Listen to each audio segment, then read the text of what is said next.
오늘은 창세기 39장 말씀을 가지고 형통한 자 요셉이라고 하는 제목으로 말씀 전하도록 하겠습니다. 먼저 1절로 6절인데 2절을 봅니다. 여호와께서 요셉과 함께 하심으로 그가 형통한 자가 되어 라고 했습니다.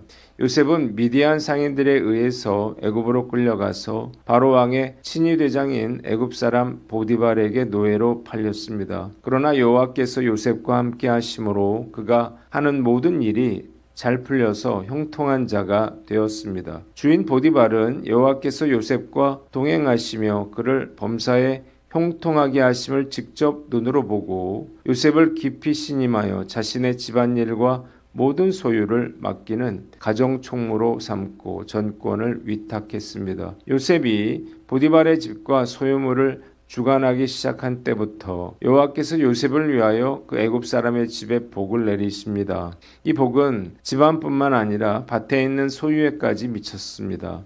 보디발은 자기가 먹는 음식 외에는 요셉의 행하는 일에 전혀 간섭하지 않을 정도로 그를 전적으로 신뢰했습니다. 본문에 우리에게 주는 교훈이 있는데 주님과 동행함으로 형통한 자가 되라는 것입니다. 본문에는 하나님께서 요셉과 함께 하셨다는 말씀이 계속해서 반복되어 나옵니다. 요셉은 하나님께서 그와 함께 하심으로 형통했고 이를 본 보디발에게 인정을 받아 보디발의 가정총무가 되어 모든 것을 다 주관했습니다. 심지어는 그가 강간미수라고 하는 억울한 누명을 쓰고 감옥에 갇혀 있을 때에도 마찬가지예요. 감옥의 모든 재반 사무를 맡아보게 됩니다. 하나님께서 간수장에게 은혜를 베풀어 주셨기 때문입니다. 하나님께서 동행하시면 축복은 따라온다는 사실을 믿으시기를 바랍니다. 하나님이 축복의 근원이시기 때문이에요. 요셉처럼 형통한 자가 되려면 늘 주님과 동행하도록 노력해야 할 것입니다. 하나님이 함께 하시면 그곳이 어디라도 하나님께서 복을 부어 주실 것이기 때문이에요. 그래서 어떻게 하면 우리가 하나님과 동행할 수 있을지를 늘 고민해야 하는 거예요. 주님과 동행하는 가장 좋은 방법은 날마다 하나님의 말씀을 묵상하고 기도를 습관화하는 것입니다. 2021년 7월 40일 동안 제가 예수님만 생각하며 예수님 바라보기를 했는데요. 저는 이 시간을 통해서 큰 은혜를 받았고 삶이 변화가 됐습니다. 그리고 그 이후부터 매일 하루도 빠지지 않고 큐티를 매일 성경 묵상 나눔에 올려왔습니다. 예전에는 매일 큐티를 하는 것은 엄두조차 낼 수 없는 일이었어요. 그러나 지금은 세수하고 이를 닦는 것처럼 일상적인 일이 되었습니다. 저는 매일 하나님의 말씀을 묵상하며 주님과 동행하려고 노력을 하고 있는데 매일 영의 일을 생각하면서 성령의 사람으로 주님과 동행하는 삶을 살 수 있게 되었습니다. 얼마나 감사한 일인지요. 저의 최고의 관심사는 오늘 어떻게 하나님의 말씀을 묵상할 것인가에 있습니다. 우리가 세상에서 성공하기 위해서 혹은 살아남기 위해서 애쓰는 것의 10분의 1만이라도 매일 말씀 묵상과 기도에 힘쓴다면요, 누구라도 주님과 동행하는 축복을 누릴 수가 있을 것입니다. 내가 능력이 부족하고 가진 것이 없는 것은 전혀 중요하지 않습니다. 천지만물의 주권자이시며 생사화복을 주장하시는 하나님께서 우리와 함께 하신다면 형통함의 축복을 누릴 수밖에 없기 때문이에요. 말씀 묵상과 기도로 매 순간 주님과 동행함으로 나 때문에 내 가정과 교회와 주변 사람들이 복을 받을 수 있기를 주님의 이름으로 축원합니다. 두 번째 본문 7절로 23절인데 9절을 봅니다. 내가 어찌 큰 악을 행하여 하나님께 죄를 지으리까 그랬습니다. 7절로 10절 용모가 빼어난 요셉을 보고 보디발의 아내가 날마다 동침을 요구하며 유혹을 해요. 요셉은 주인이 자신에게 모든 것을 위탁했지만 오직 주인 아내만큼은 금하셨음을 상기시키면서 내가 어찌 이 큰 악을 행하여 하나님께 죄를 지으리까 라고 하는 신전의식으로 단호히 거절했습니다. 여인의 집요한 요구가 날마다 계속되자 요셉은 동침하지 않을 뿐만 아니라 유혹의 기회 자체를 만들지 않기 위해서 그녀와 함께 있지도 않으려고 노력을 해요. 10절로 19절 하루는 요셉이 일을 하러 집에 들어갔을 때에 마침 집안에 아무도 없자 여인이 요셉의 옷을 붙잡고 강제로 동침을 요구했습니다. 요셉은 유혹의 현장을 벗어나기 위해서 자기 옷을 여인의 손에 버려둔 채 밖으로 뛰쳐나가요. 유혹에 실패하여 자존심이 상한 여인은 요셉의 옷을 증거물로 삼아서 음모를 꾸밉니다. 먼저 집안 종들을 불러서 요셉이 자신을 희롱하려 했다고 거짓말을 하고 퇴근에 돌아온 남편 보디발에게도 당신이 데려온 히브리 종이 나를 희롱하려다가 내가 소리 지르자 옷을 버려두고 도망쳤다면서 거짓말을 했습니다.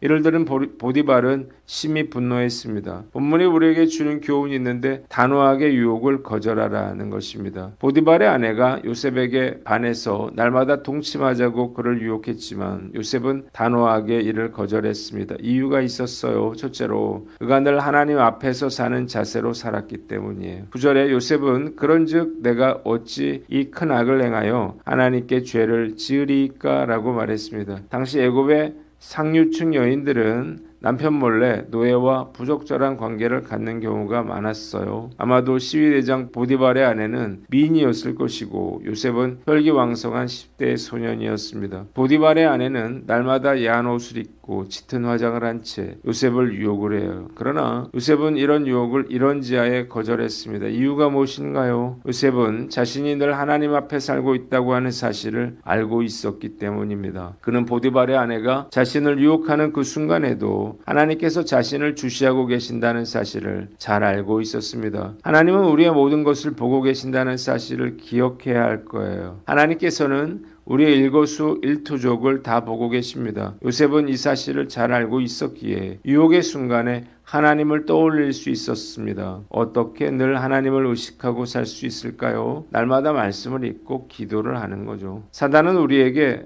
이렇게 말합니다. 아무도 모를 텐데 뭘 그래. 바로 그 순간 하나님이 우리를 보고 계신다는 사실을 알아야 할 거예요. 사람이 볼 때만 제대로 하려는 사람들이 있습니다. 이런 잔꾀는요, 시간이 흐르면 결국 모두에게 알려집니다. 혼자 있을 때의 내가 진짜 모습인 것입니다. 둘째로 여자와 동침하는 것이 하나님께 범죄하는 것이라는 사실을 요셉은 알고 있었습니다. 요셉은 하나님께서 자신을 주시하고 계신다는 사실뿐만 아니라 보디발의 아내와 동침하는 것이 하나님께 범죄하는 것임을 알고 있었습니다. 요셉은 그가 범죄할 때에 하나님을 근심케 하고 슬프게 하는 것임을 알고 있었습니다. 아무렇지도 않게 주변 사람들에게 거짓말을 하거나 욕을 하는 사람들이 있는데요. 그들은 사람에게 했다고 생각하지만요. 결국 하나님께 범죄하는 것입니다. 우리가 죄를 지을 때마다 하나님께서 마음 아파하시고 근심하신다는 사실을 깨달으시기를 바랍니다. 우리가 죄를 지을 때마다 하나님께 범죄하는 거예요. 만일 요셉이 보디발의 아내의 유혹에 굴복했다면 아마 그는 보디발에 의해서 목숨을 잃게 되었을 것입니다. 죄는 무서운 대가가 따르는 거예요. 셋째로 유혹을 거절한 이후에 핍박을 두려워하지 않았기 때문이에요. 보디발의 아내의 유혹을 거절한 요셉은 보디발 아내가 그를 강간미수범으로 몰아감으로 인해서 감옥에 갇히고 말았습니다. 신실한 행동은 때로 이렇게 고난을 가져올 수가 있는 것입니다. 하지만 하나님께서는 감옥에 갇힌 요셉과 함께 하셨고 요셉을 형통케 하셨습니다. 하나님께 쓰임받기를 원한다면 거룩하고 순결하게 구별된 삶을 살아야 하고 대가를 치를 각오도 해야 하는 것입니다. 네 번째로 하나님께서 그에게 주신 꿈과 비전이 있었기 때문이에요. 요셉은 그의 형제들이 그에게 절하는 꿈과 그는 해와 달과 11별이 자신에게 절하는 꿈을 잊지 않고 있었습니다. 그 꿈 때문에 형들에게 노예로 팔렸는데 어떻게 그 꿈을 잊을 수가 있을까요? 꿈이 있었기에 단호하게 보디발 아내의 유혹을 목숨을 걸고 거절한 것입니다. 예전에 밤늦게 지하철역 주변에 갔다가 많은 청소년들이 술에 취해서 비틀거리고 인사불성이 되어 몸을 가누지 못한 채 길거리에 널브러져 있는 모습을 본 적이 있습니다. 왜 청소년들이 이렇게 방황하면서 의미 없이 귀한 삶을 아무렇게나 내던지며 살까요? 꿈과 비전이 없기 때문이에요. 그래서 함부로 사는 것입니다. 꿈이 있는 사람은 삶의 기준이 높습니다. 요셉은 잠시의 육체적 쾌락과 그의 비전을 맞바꾸지 않았고 그에게 주어질 하나님의 복을 내던지지 않았습니다. 하나님께서는 지금도 요셉과 같이 하나님 앞에서 살고자 결심하는 사람들을 찾고 계십니다. 나는 혼자일 때 누구인가요? 혼자 있을 때에도 하나님 앞에서 사는 사람이 되어야 할 것입니다. 이 사실을 명심하고 어떤 유혹도 단호하게 거절할 것을 다짐해 봅니다. 마지막으로 20절로 23절인데 20절을 봅니다. 요셉의 주인이 그를 잡아 옥에 가두니 그 옥은 왕의 죄수를 가두는 곳이었더라 라고 했습니다. 보디발은 요셉을 잡아서 왕의 죄수들을 가두는 특별 감옥에 가두었습니다. 요셉이 차갑고 어두운 감옥에 갇혔으나 여호와께서 요셉과 함께 하심으로 감옥을 책임지는 간수장에게 은혜를 입게 하셨죠. 요셉의 성실함과 됨됨이를 알아본 간수장은 감옥 안의 모든 죄수를 요셉의 손에 맡기고 감옥의 모든 행정 업무와 재반 사무를 요셉이 전담하여 처리하게 했습니다. 이는 여호와께서 요셉을 돌보셔서 그를 범사에 형통하게 하셨기 때문입니다. 본문에 우리에게 주는 교훈이 있는데 고난 중에도 하나님의 뜻이 있음을 믿으라는 것입니다. 요셉은 억울하게 감옥에 갇혔지만 이 일은 요셉을 애굽의 총리로 세우기 위한 하나님의 섭리 가운데 일어난 일이었습니다. 나의 꿈에서 멀어지는 듯 보이는 일이 실상은 하나님의 꿈에 가까워지는 일이 될 수 있다는 사실을 믿으시기를 바랍니다. 우리에게 닥쳐온 위기가 매우 불행스러운 일 같지만요. 하나님의 또 다른 계획하심이 있다는 사실을 알아야만 할 것입니다. 하나님은 한쪽 문이 닫히면 다른 문을 여시는 분이십니다. 하나님께서 우리를 어떻게 인도하실지 모르지만 고난 중에 하나님의 뜻이 있음을 믿어야 하는 거예요. 기도하며 믿음으로 행동했는데 내 뜻대로 되지 않고 오히려 더 어렵고 힘든 상황을 맞을 수도 있습니다. 하지만 그럴 때일수록 낙심하거나 원망하지 말아야 합니다. 우리는 그럴수록요 하나님의 뜻과 섭리와 계획을 믿어야 합니다. 저는 지금까지 인생을 살아오면서 이 같은 일들을 수없이 경험을 했는데요. 좋지 않아 보였던 일들이 억울하다고 생각했던 일들이 결국 축복으로 되돌아왔습니다. 앞으로도 좋은 일과 나쁜 일을 나의 관점에서 보지 않고 하나님의 섭리를 믿으며 끝까지 주님을 신뢰할 수 있기를 다짐해 봅니다. 기도하겠습니다. 하나님 아버지, 주님과 동행함으로 형통한 자가 되고 단호하게 유혹을 거절하며 고난 중에도 하나님의 뜻이 있음을 믿게 하여 주시옵소서.